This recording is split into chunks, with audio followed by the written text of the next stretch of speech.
The world knows exactly where to find the ridiculous. They are right here in Nigeria.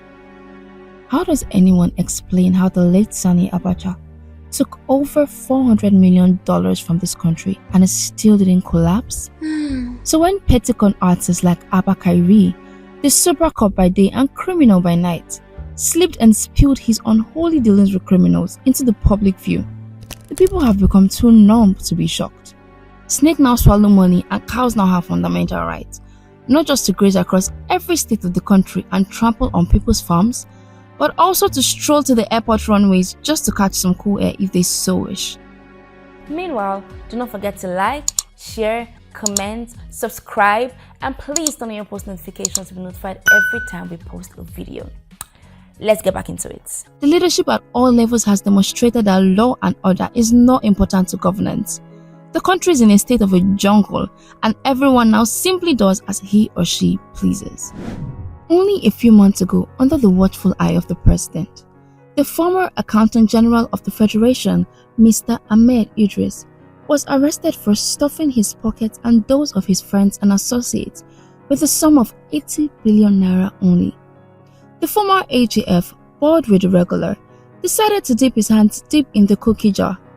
The stains on his fingernails invited the EFCC, and no one has said anything from the matter after he had spent some time in the agency's custody. And after a few days of being in the papers, the matter has gone very quiet. Since then, the microphones on thieves in public offices have since been hushed. Yet, the odor of grand corruption continues to filter out of the president's kitchen. Remember the DCC investigations and the fainting performance of Mr. Ponde during the hearing, and how the former governor of Akwa Ibom, Mr. Godwin Akpabio, was told to switch off his microphone before the Senate when he began to open the can of worms on the Niger Delta Commission investigation.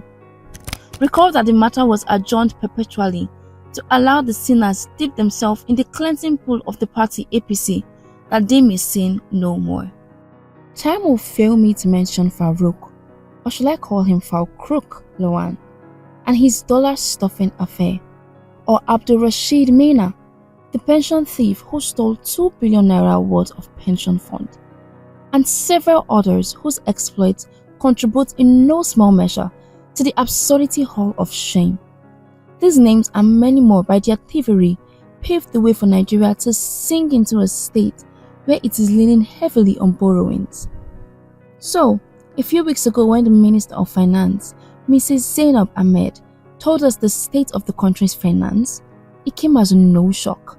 The news was expected to land softly like every other ridiculous matters before it. Loan repayment had overtaken revenue to the sum of 300 billion naira. In fact, it is projected that the government debt will hit about 45 trillion naira by the end of 2022 fiscal year. This in itself is a record-breaking feat because that means Nigeria has taken more loans in 3 years than she has taken in 30 years prior. The choir of condemnation that sang on every social media platform was completely unexpected. The digital outrage was crazy. Keypad activists and gossip columnists all took the president and his team to the cleaners, claiming the country is being sold in installments. A writer who claimed his digital calculator died trying to calculate how long it would take to pay back the loans had said that Nigeria may have borrowed 40 years into the future.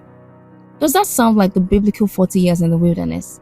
I mean, add 40 years to your age and do the arithmetic. Absurd, ridiculous, whatever you call it. Nigeria has become a place that nourishes thieving politicians and make them reproduce after their kind. 1,000 politicians may raid the treasury, 10,000 barrels of crude may be stolen and unaccounted for. But we only behold with our eyes but never take it to heart enough to say a united no. The Minister of Finance has come out to say that the government is borrowing sensibly. Oh crap! Please, I need a torchlight to look for the sense in borrowing beyond your ability to pay back, to fund so-called infrastructures. Nigerians are looking for the infrastructures the government are claiming they are borrowing to fund. The projects on ground do not measure up to the loans taken because a huge part of the borrowing has been spent on salary and pension payments.